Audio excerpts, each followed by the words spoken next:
Halo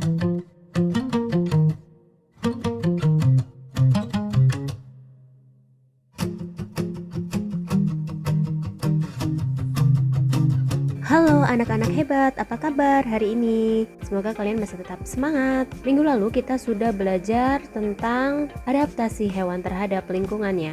Nah, hari ini kita akan melanjutkan materi yaitu tentang manfaat tumbuhan dan hewan bagi manusia dan lingkungan.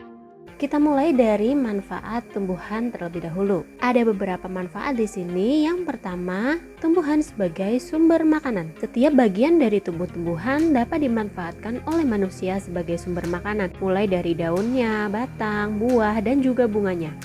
Tumbuhan yang dimanfaatkan daunnya contohnya ada bayam, kemudian ada kangkung. Kemudian yang dimanfaatkan batangnya ada tumbuhan sagu dan juga tebu. Yang dimanfaatkan umbinya ada ketela dan juga singkong. Yang dimanfaatkan buahnya ada mangga, apel, dan juga duku. Yang kedua, sebagai bahan pakaian. Tumbuhan yang dapat dimanfaatkan sebagai bahan pakaian, misalnya ada tumbuhan kapas, tumbuhan rumi, dan tumbuhan sisal. Contohnya di sini. Dari tumbuhan kapas dapat dijadikan kain katun. Dari tumbuhan rami bisa dijadikan kain rami. Tumbuhan sisal bisa dijadikan kain sisal yang nantinya dibentuk menjadi pakaian. Yang ketiga, tumbuhan dimanfaatkan sebagai bahan obat. Beberapa contohnya di sini ada jahe, jambu, dan juga pohon kina. Jahe dapat digunakan sebagai obat batuk. Kemudian untuk jambu dapat digunakan sebagai obat diare. Sedangkan kina, kulit batangnya dapat digunakan sebagai obat malaria. Manfaat yang keempat yaitu tumbuhan digunakan sebagai bahan baku bangunan.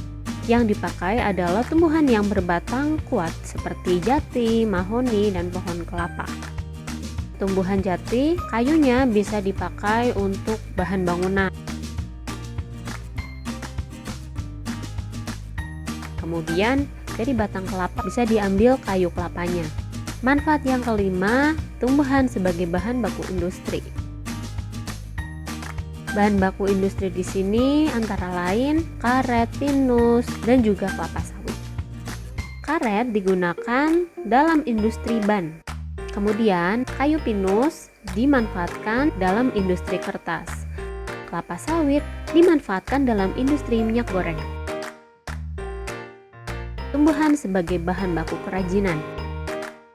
Beberapa tumbuhan yang dapat dimanfaatkan sebagai bahan baku kerajinan yaitu bambu, rotan, dan eceng gondok.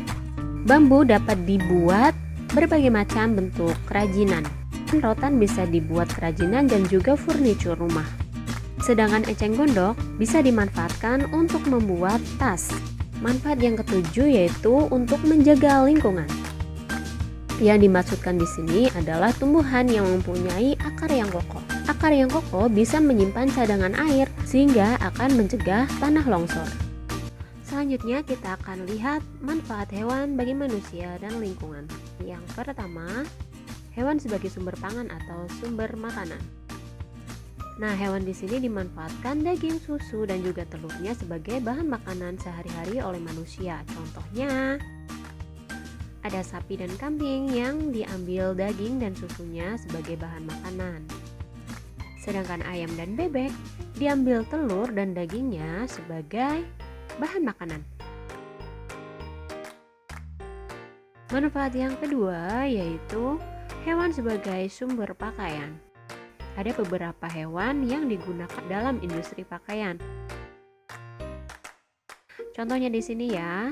Kepompong ulat sutra nantinya dapat digunakan menjadi kain sutra.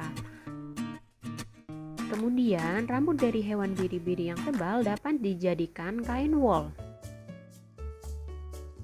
Dan kulit sapi dan kulit kerbau bisa dibuat jaket kulit. Manfaat yang ketiga adalah hewan sebagai bahan baku kerajinan. Hewan yang dimanfaatkan sebagai bahan baku kerajinan antara lain ada kulit sapi, bulu angsa, dan juga kulit kerang. Jadi kulit sapi bisa digunakan untuk membuat wayang dan juga beduk. Kemudian bulu angsa bisa dimanfaatkan untuk bahan membuat shuttlecock. Kemudian kulit kerang bisa dijadikan hiasan dinding dan juga figura. Manfaat hewan yang keempat yaitu hewan sebagai penghasil tenaga.